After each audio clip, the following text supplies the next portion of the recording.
Bismillahirrahmanirrahim. Hari ini saya ingin menyampaikan sebuah gagasan yang saya beri judul besar, kelompok manusia yang dapat ditolong.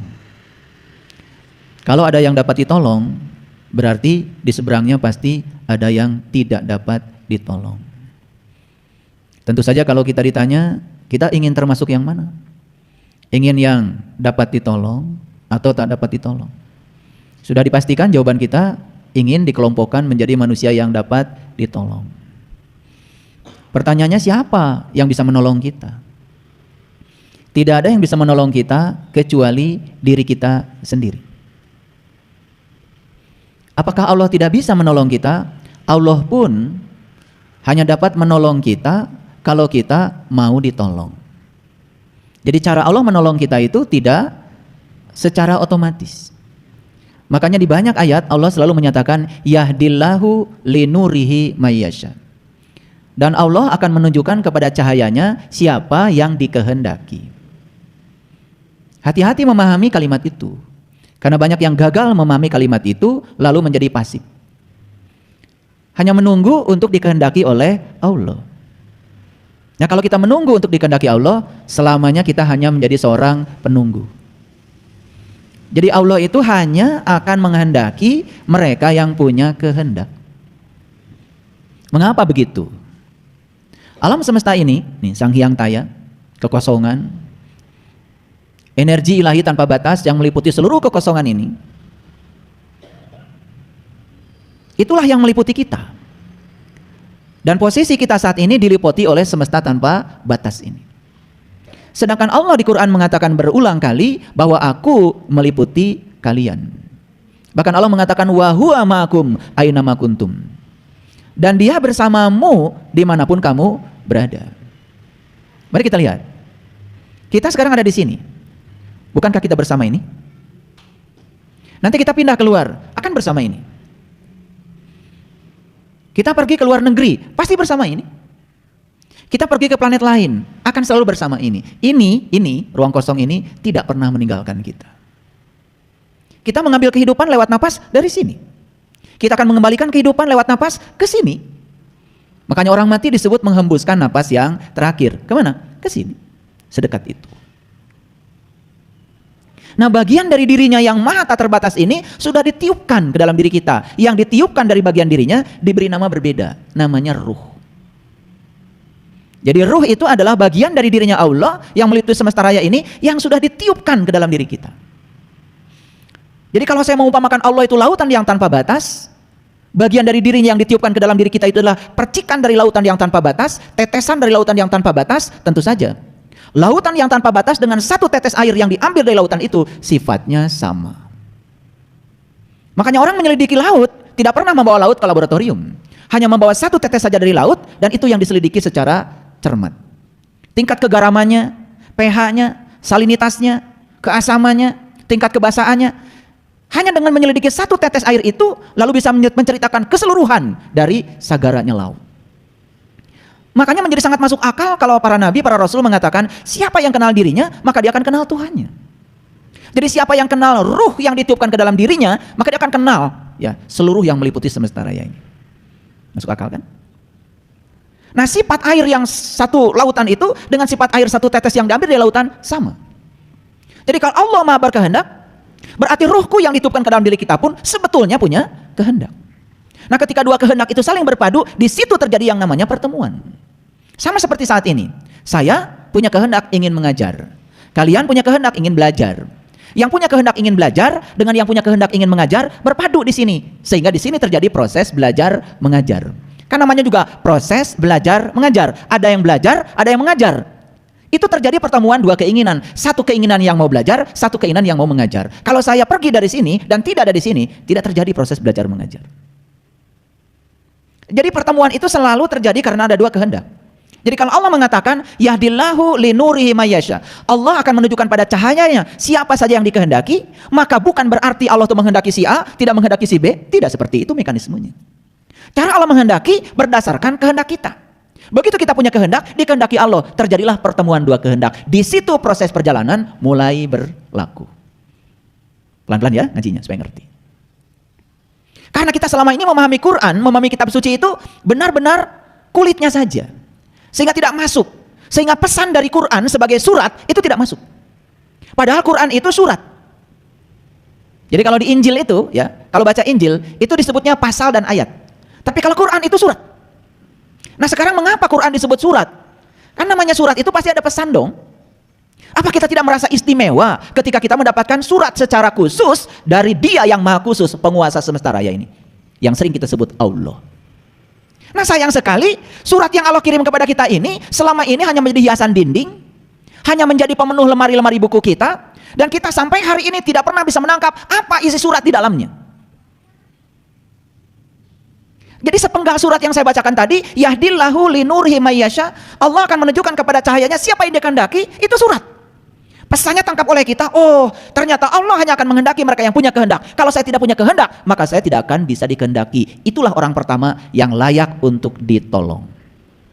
Ketika kita memunculkan kehendak dalam diri, berarti kita sedang memunculkan diri bahwa saya sedang menolong diri saya sendiri. Begitu kita ingin menolong diri sendiri, maka Allah akan menolong kita. Itu mekanismenya. Makanya berulang kali saya menyampaikan di kajian ini, Allah menyatakan di Quran, man kana yarju liqa Allah fa inna ajalallahi la'aj. Barang siapa yang punya kehendak, barang siapa yang berharap berjumpa dengan Allah, maka waktu yang dijanjikan itu pasti datang, dan waktu itu akan datang hanya bagi mereka yang berharap. Yang tidak berharap, apalagi yang memustahilkan pertemuan itu, yang menyatakan tidak mungkin itu terjadi, sampai kapanpun dia tetap saja tidak akan pernah merasakan pengalaman itu. Nah, kompetensi yang saya bangun hari ini adalah selesai kajian ini kita bisa memastikan apakah saya kelompok manusia yang layak untuk ditolong, atau malah justru memasuki kelompok manusia yang tidak layak ditolong karena kita sama sekali tidak bisa menolong diri kita sendiri. Clear ya? Ini saya baru bahas judulnya aja. Judul aja panjang bahasnya supaya ngerti. Karena judul ini tidak datang sembarangan. Semua judul-judul kajian saya itu melewati proses meditasi yang ketat. Jadi kalau judul-judulnya itu berbeda dengan kebanyakan kajian yang kalian kenal di tempat lain, ya itu aja bedanya. Karena saya ngasih judul nggak sembarangan. Jadi judulnya bukan meningkatkan iman dan takwa, bukan. Karena itu sudah banyak judul seperti itu. Judulnya meningkatkan iman dan takwa, tetapi isi kajiannya nggak tahu apa itu iman, nggak tahu itu apa takwa. Ya bagaimana meningkatkannya? Akibatnya jadi hanya basa-basi saja. Karena saya tidak mau terjebak dalam basa-basi, maka judul ini lebih spesifik. Karena saya sudah berulang kali melakukan riset. Sebagai ilmuwan, saya melakukan riset. Saya tanya ya secara detail, bukan sama kalian. Bukan. Sama orang-orang yang selalu terbuka mulutnya di depan publik. Ketika saya tanya apa iman itu? Mohon maaf, jawabannya nggak ada yang jelas. Apalagi kalau kita bicara tingkatan-tingkatan iman, mulai dari ilmu yakin, ainul yakin, hakul yakin, sampai tingkatan tertinggi yang namanya isbat al yakin, wah nggak bisa. Hampir semua umat menyatakan iman itu percaya. Percaya kepada Allah yang gaib, ya sudah percaya saja karena Allah gaib, percaya saja. Padahal itu kan sebenarnya tantangan. Gaib saja susah dipercaya, nyata saja susah dipercaya, apalagi gaib kan begitu logikanya. Allah itu gaib bagi siapa? Bagi yang belum tahu. Gaib bagi yang belum tahu, bukan gaib bagi semua orang. Lalu anda yang tidak tahu, lalu mengajak orang lain untuk mengimani Allah yang gaib, sama-sama nggak tahu. Bukankah itu ketololan? Kita saja sehari-hari untuk mempercayai sesuatu, kan pengen bukti, bukan? Betul nggak? Iya. Saya sudah transfer ya ke rekening anda 1 juta. Selesai? Selesai? Ya pasti enggak. Tolong dong difoto bukti transfernya. Betul nggak? Sampai di situ saja bukti transfer sudah dikirim, masih belum percaya sebelum uangnya diambil. Benar nggak ada di rekening kita? Itu iman, itu harusnya begitu. Ya kita ini selama ini disuruh iman sama Allah. Karena Allah gaib, udah imanin aja. Allah gaib, malaikat gaib, semua pada gaib. Lah yang nyata aja susah diimani, apalagi yang gaib. Allah itu gaib bagi yang nggak tahu. Bagi yang tahu ternyata Allah itu nggak gaib sama sekali. Dia itu maha nyata. Nah makanya kalau kita bisa bertransisi dari gaib ke nyata, barulah kita mendapatkan iman. Dari ilmu yakin naik menjadi ainul yakin, hakul yakin, sampai puncaknya isbat al yakin. Tidak ada keraguan lagi, sudah teguh kokoh. Itu yang namanya isbat. Isbat, isbat, isbat. Itu. Jadi nama hari namanya Sabtu. Jadi Sabtu itu hari Isbat sebetulnya. Makanya siapa yang melanggar perjanjian di hari Isbat, di hari Sabtu, maka aku akan kutuk dia menjadi kera yang hina. Kebanyakan kita hanya tahu yang namanya hari Sabtu itu hari sucinya umat Yahudi. Itu saja, itu simbolik. Yahudi bahasa Arabnya hadu. Hadu itu orang yang dapat petunjuk sebetulnya. Jadi Yahudi itu bukan kelompok manusia di negara sana. Siapa saja yang sudah dapat petunjuk itu hadu. Itu bahasa Quran. Maka siapapun yang sudah dapat pertolongan Allah disebutnya Nasoro. Nasoro jadi Nasrani. Ini soal bahasa. Karena nggak ngerti kita gampang aja menjudge orang. Ini Yahudi, ini Nasrani. Akibatnya benci aja. Padahal nggak tahu kita. Yang namanya Yahudi itu bahasa Arab itu dari hadu. Orang yang dapat petunjuk. Yang namanya Nasoro itu orang yang dapat pertolongan. Apa kita nggak mau dapat petunjuk dan pertolongan? Saya dari dulu pengen jadi Yahudi. Pengen saya jadi Nasrani. Karena bagus kan sebetulnya. Cuman karena kita belajar kulitnya saja, yang diajarkan kebencian pada orang, belum tuntas belajarnya, sudah kebenciannya di sini. Kalau sudah ada kebencian, apapun yang dilakukan orang, salah semua. Kalau kita merasa diri paling benar, paling hebat. Justru itu orang yang tidak bisa ditolong. Jadi orang yang tidak bisa ditolong itu orang yang merasa dirinya paling hebat, paling soleh, paling suci, paling pintar, dan semua orang salah di luar dia. Itu yang tidak bisa ditolong. Gelas ini, ya gelas yang saya pegang ini, gara-gara penuh sekarang isinya, gak bisa diisi. Karena syarat untuk bisa diisi, supaya bisa ditolong, dia kan harus kosong. Sekarang sudah kosong pun belum tentu bisa diisi, sepanjang ini belum dibuka. Ini belum dibuka. Ini bahasa Inggrisnya namanya cover. Bahasa Arabnya kafir. Jadi kafir itu artinya tutup. Selama ini kita mengatakan kafir pada orang yang berbeda keyakinan dengan kita. Apa enggak konyol? Ini kafir tuh tutup. Sudah jadi bahasa sepak bola kiper. Itu dari kafir. Koper. Itu dari kafir. Cooper. Itu semua dari kafir itu. Dari bahasa Inggris cover. Makanya kalau kalian tidur kan pakai bed. Kafir. Ya biar adil. Bednya dari Inggris, kafirnya Timur Tengah kan biar ngerti kan? Gitu maksud saya. Nah tutupnya harus dibuka. Orang yang tertutup pikirannya itu bukan orang biasa. Biasanya orang yang menganggap dirinya sudah serba bisa. Ini yang susah ditolong. Makanya saya tidak bisa menolong orang-orang yang tidak bisa ditolong. Orang yang merasa dirinya tahu, padahal dia itu tidak tahu. Cuman dia tidak tahu bahwa dia tidak tahu. Cuman sok tahu seakan-akan dia paling tahu, padahal dia tidak tahu. Cuman dia tidak sadar kalau dia tidak tahu, gak bisa ditolong. Santrinya bisa ditolong karena kosong. Tapi guru santrinya belum tentu bisa ditolong. Maka beruntung kalian gak jadi guru santri. Gampang ditolongnya. Ini saya ngomong pakai bahasa terbuka aja ya. Biar ngerti. Karena kalau sudah pakai gelar macam-macam, pakai kiai, pakai haji, apalagi sudah masuk kelompok ulama ini, ulama itu, merasa diri paling berilmu, susah ditolongnya. Karena kerjaannya cuma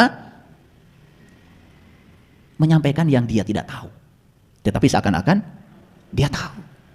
Kan banyak orang yang cerita Allah tapi nggak tahu Allah. Banyak orang yang cerita malaikat belum jumpa malaikat. Sampai kemarin saya di kelas sedang belajar. Saya tanya mahasiswa, 40 mahasiswa saya tanya, pertanyaan begini. Siapa di ruangan ini yang takut setan? Langsung, merinding. Terus saya tanya, yang pertama merinding saya suruh ke depan. Kenapa kamu merinding? Takut Pak. Udah lihat setan belum? Belum Pak. Ini mahasiswa ini, lingkungan akademis ini.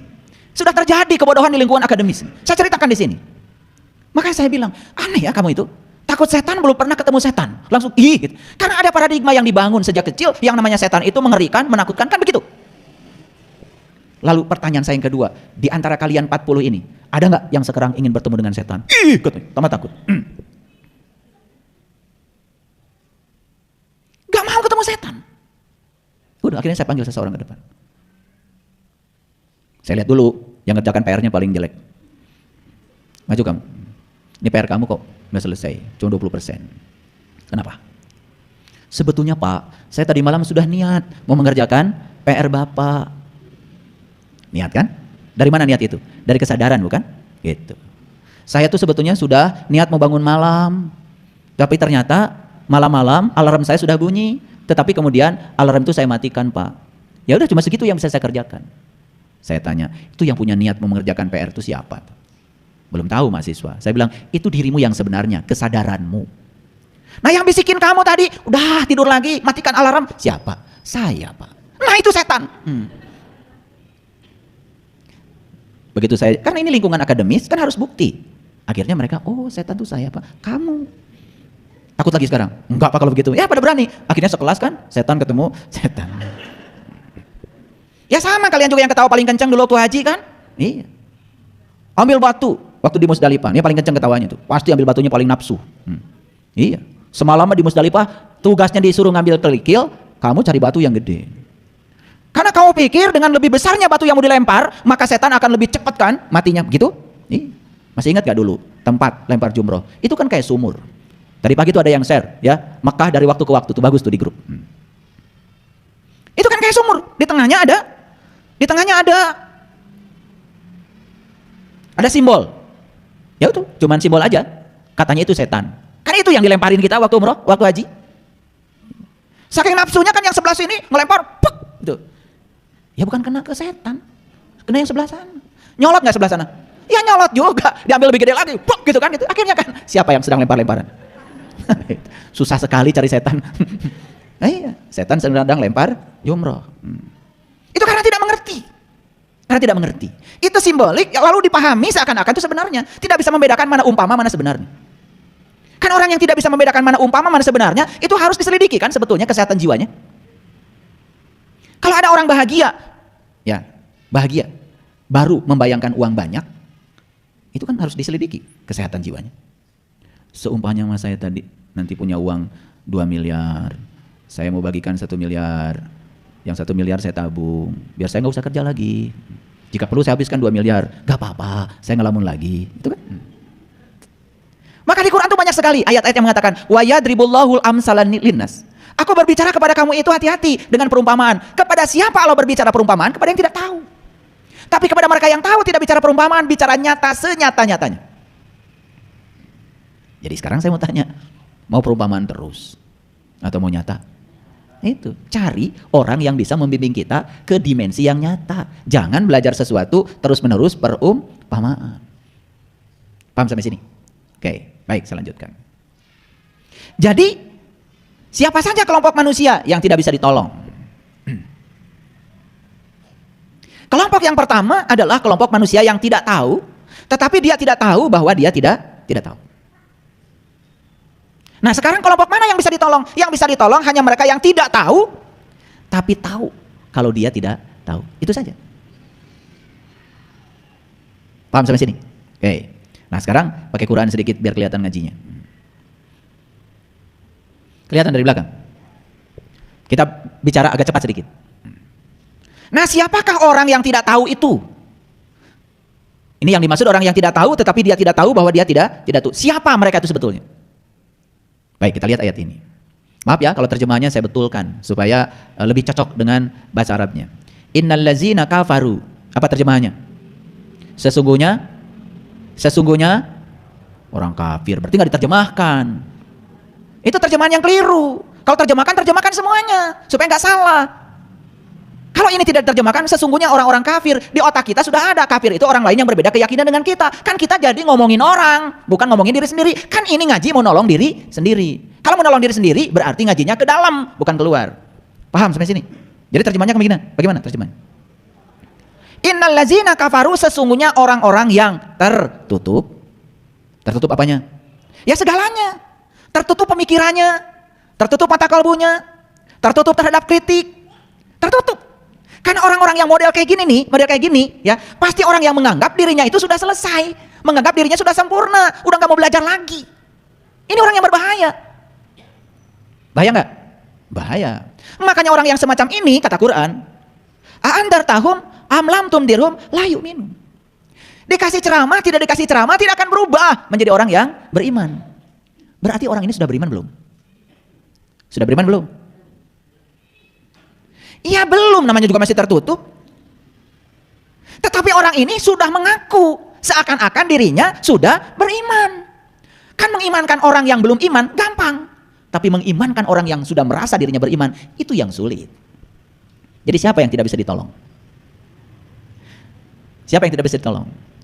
Orang yang belum beriman tetapi sudah merasa dirinya beriman, padahal masih tertutup, susah ditolong. Tapi orang yang sadar, jangan-jangan saya masih tertutup. Oh, ternyata iman itu ada awalnya. Oh, ternyata Nabi Musa waktu mau beriman, itu ada awalnya. Kan Musa minta melihat, Tuhan, Diabadikan dalam Quran surat Al-A'raf 143. Ya Tuhanku, nampakkanlah diri Engkau kepadaku agar aku dapat melihatmu. Apa kata Tuhan? Kamu tidak akan sanggup melihatku, tapi lihatlah ke dalam dirimu, lihatlah ke dalam bukitmu, lihatlah ke dalam gunungmu. Ini sudah dibahas kesempatan yang lalu, gak saya ulang lagi. Lihatlah ke puncak kesadaran tertinggimu. Maka kemudian Allah menampakkan diri di situ. Falamma tajalla rabbuhu lil jabal, tajali. Apa yang terjadi? Gunungnya hancur luluh dan Musanya jatuh pingsan, mengalami fana billah. Disitulah Musa mengalami kalimat la ilaha illallah. Setelah Musa mengalami pengalaman itu, apa yang dikatakan Musa? Qala subhanaka tubtu ilaika wa ana awalul mu'minin. Maha suci Engkau ya Allah, sungguh aku kembali kepadamu dan inilah awal aku beriman. Jadi para nabi, para rasul mengajarkan iman itu ada awalnya. Gak kayak kalian. Dari kecil diajarkan oleh orang tuamu. Nanti kalau di sekolah ya ditanya guru agama, agamamu apa? Bilang aja nah Islam. Siapa yang ngajarin? Siapa yang ngajarin? Lah bapakmu. Kalau sudah mengaku beragama Islam, berikutnya apa? Ayo jawab. Kan kalian mengaku sebagai orang yang beriman. Betul nggak? Nah yang di luar Islam disebutnya non-muslim kan? Dianggap olehmu tidak beriman. Kan begitu pelajarannya. Sembrono. Jadi pertama kali yang ngajarkan kalian tuh agamanya apa? Siapa? Bapakmu. Terus diresmikan agamamu Islam oleh siapa? Oleh Pak RT. Lah iya kan waktu bikin KTP? Punten, alamat di mana? Jenengan teh saha? Betul nggak? Tanggal lahir, tanggal sabaraha? Kan gitu. Pekerjaan naon? Punten, agamanya apa? Islam Pak RT? Kan gitu, resmi. Ditulis tadi KTP. Apakah itu diakui Allah? Yo, pernah nggak nanya gitu? Enggak. Kenapa enggak? Kalau kita tidak pernah bertanya, berarti kita tidak layak menjadi manusia yang dapat ditolong. Nah yang sadar, kemudian cari-cari, nih para nabi, para rasul kapan mulai Islamnya ya? Akan ketemu ayatnya. Makanya di Quran kemudian Allah mengatakan, Inna sholati wa nusuki wa mahyaya wa mamati lillahi rabbil alamin la syarikalah.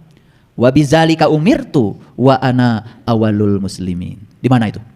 Itu diabadikan di Quran surat Al-An'am 162, 163. Siapa yang menyatakan ini awal Islamku? Siapa itu? Nabi Ibrahim. Kapan Nabi Ibrahim mengatakan kalimat itu? Tepat setelah beliau mencari jati dirinya. Ketika bertemu dengan jati dirinya, bertemu bintang, bertemu bulan, bertemu matahari. Selanjutnya apa? Nabi Ibrahim mengatakan, ini wajahtu wajhihalil ladzi fataras samawati wal ardh hanifan wa ma ana minal musyrikin. Itu kalimat yang terlontar dari mulutnya Ibrahim tepat setelah beliau mengalami pengalaman untuk bertemu dengan jati dirinya. Jadi nggak sembarang orang mengawali Islam ada latar belakangnya. Orang mengawali iman juga ada latar belakangnya. Ada pengalaman spiritualnya. Pertanyaan saya, kalian mengawali Islamnya kapan? Kalian mengawali imannya kapan? Itu aja pertanyaan dari saya. Kalau sadar, loh jangan-jangan saya belum mengawali Islam. Loh jangan-jangan saya belum mengawali iman. Seperti yang diajarkan Quran, yang dialami para nabi, para rasul. Maka ketika di sini ada kegelisahan, kalian layak untuk ditolong. Yang tidak gelisah, pasti mengatakan dirinya sudah selesai, bukan? Dan orang yang macam itu gak layak untuk ditolong. Paham ayat ini? Ayo ulangi lagi. Sekarang bacanya gini. Tadi bacanya gimana? Sesungguhnya orang kafir sama saja dikasih ceramah, tidak dikasih ceramah, tidak akan beriman. Apa yang selama ini kita lakukan? Ini ditujukan pada orang lain. Wah dia mau dikasih ceramah juga, percuma. Gitu kan? Tidak akan beriman. Kafir, gitu? Emang kalian kalau udah dikasih ceramah jadi beriman gitu? Sekarang coba, bacanya gini. Ini teknik baca nih, diajarkan sama saya. Sesungguhnya saya sama saja bagi saya. Dikasih ceramah atau tidak dikasih ceramah, saya tidak akan terbuka. Karena iman itu kata Nabi adalah terbuka. Al-iman tasdikun bil qalbi. Iman itu terbukanya mata qalbi. Ulangi, ayo tunjuknya gini. Sesungguhnya saya sama saja bagi saya. Dikasih ceramah atau tidak dikasih ceramah, saya tidak akan terbuka. Apa artinya? Karena ceramah tidak akan bisa membuka orang yang tertutup penglihatan kolbunya. Kalian mau buka pintu, ceramah atau buka pintu? Berdiri depan pintu. Wahai pintu. Itu. Atau jika pintunya ceramah terus, ya. Wahai pintu, buka, buka, gitu. Pintu akan terbuka dengan ceramah. Karena pintu baru sudah dibuka kalau ada kuncinya. Kalau tahu cara menggunakan kuncinya. Setelah jetrek dibuka kuncinya baru terbuka. Kan cara buka pintu dengan ceramah, tidak dengan ceramah, betul? Sama, pintu rumah kita tidak akan bisa dibuka dengan ceramah. Pintu kalbu kita pun gak bisa dibuka dengan ceramah. Terus saja kalian ikut ceramah, tidak akan terbuka. Nah, orang yang tidak terbuka, belum terbuka, tetapi mengatakan dirinya seakan-akan sudah tahu, akan berbahaya karena dia akan masuk ke ayat selanjutnya. Apa? Khatamallahu ala qulubihim, gitu. Wa ala sam'ihim, wa ala absarihim, gishawatu walahum azabun adzim. Lihat saya semuanya. Orang yang merasa dirinya sudah iman, padahal belum. Orang merasa dirinya sudah tahu, padahal belum. Cuman mengklaim dirinya sudah tahu. Mohon maaf. Terkunci nggak kolbunya? Terkunci. Terkunci nggak pendengarannya? Terkunci. Nggak mungkin datang di tempat ini seperti kalian. Nggak mungkin. Apalagi yang harus saya dengar, saya sudah tahu semua. Apalagi yang harus saya lihat, saya sudah lihat semua. Kan seakan begitu. Padahal dia baru lihat tulisan air. Belum lihat airnya. Padahal dia baru lihat tulisan Allah. Belum lihat Allahnya. Dia baru lihat tulisan malaikat, belum lihat malaikatnya kok. Kalau setan kelihatan terus kayaknya. Betul nggak? Kan setiap lihat cermin pasti ketemu kan? Coba pahami kalimat ini. Sederhana kan? Ini ngajinya ke sini, jangan keluar. Stop, ngaji keluar. Ini ngajinya ke sini. Sesungguhnya saya, sama saja bagi saya, dikasih ceramah, tidak dikasih ceramah, saya tidak akan terbuka. Berarti untuk membuka ketertutupan saya gak bisa dengan ceramah. Disitulah pentingnya ketemu seorang guru yang bisa mengajarkan bagaimana cara untuk membuka. Harus ada lakunya. Laku itu berarti tindakan dong. Paham? Nah mereka-mereka yang mengklaim dirinya seakan-akan sudah terbuka padahal belum. Mengklaim dirinya sudah beriman padahal belum. Mengklaim dirinya sudah tahu padahal belum. Dia sedang mengunci pertama kolbunya. Dua, dia sedang mengunci pendengarannya. Yang ketiga, dia sedang mengunci penglihatannya. Itu yang disebut dengan azab. Itu azab yang paling besar. Dan siapa yang ngasih azab itu? Siapa? Ya kamu sendiri. Ini penting nih, saya buka rahasianya sedikit. Karena kalau ada azabun azim, Allah yang azab. Masa iya? Allah yang maha cinta, maha pengasih, maha penyayang, mengazab hambanya sendiri. Gimana sih kamu ngajinya? Kamu ngotongin bawang di dapur aja. Ngelamun. Kemudian teriris. Sel-sel tubuhmu yang terkoyak oleh pisau di dapur itu dibereskan oleh Allah. Ada nggak Allah di telunjukmu? Allah itu tidak pernah tidak menempati satu ruang pun di semesta ini. Tidak ada satu tempat di semesta ini yang tidak ada kehadirannya. Di telunjukmu yang sakit itu, dia hadir. Siapa yang membereskan lukamu itu sampai bagus lagi, sampai tidak berbekas lagi? Siapa? Siapa kalau bukan kehadirannya?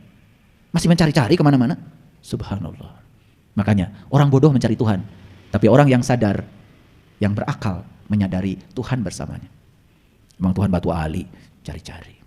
Ini saya ingin meluruskan ayat ini, karena begitu kata-kata walahum azabun adzim, wah itu tuh orang-orang kafir yang berbeda keyakinan dengan kita akan diazab oleh Allah. Buktinya mereka ekonominya lebih bagus, kehidupan mereka lebih bagus. Kamu aja yang suka bilang azab-azab, minta sumbangan terus. Supaya sadar ini, supaya sadar. Agak kenceng ya, hari ini saya kenceng, makanya bajunya juga berwarna merah. Jadi baju saya itu nggak tahu, pokoknya saya kalau ngambil baju itu cocok dengan judul. Jadi kalau udah bajunya merah itu judulnya merah pasti. Karena saya juga nggak pernah milih-milih baju, pokoknya ngambil aja maunya itu hari ini. Ketemunya baju ini, baju Bali ini. Baju lama udah nggak kepake. Pokoknya hari ini saya pengen pakai baju warna merah. Tapi nggak marah. Lanjut? Oke. Seru nggak ini? Oh, mulai seru ya. Masuk ini lebih seru lagi. Wa minan nasi may yaqulu amanna billahi wa bil yaumil akhir wa ma hum bimumin. Banyak manusia yang mengatakan kami beriman pada Allah dan hari akhirat. Padahal mereka sungguh bukan orang yang beriman. Karena apa? Dia tuh nggak tahu Allah, nggak tahu akhirat. Paling juga kalau yang dia jelaskan kan penjelasan tentang Allah. Emang penjelasan tentang Allah, Allah gitu. Emang penjelasan tentang akhirat, akhirat gitu. Saya tanya, akhirat itu sekarang atau nanti? Ntar dulu, sekarang apa nanti? Kan selama ini bilang akhirat itu nanti. Lah kalau akhirat nanti gimana mengimaninya? Ngerti? Nanti. Kamu bakal kaya. Kata Mbah Dukun. Sudah ada gak kekayaannya? Belum. Rumah mewahnya? Mobil? Nah.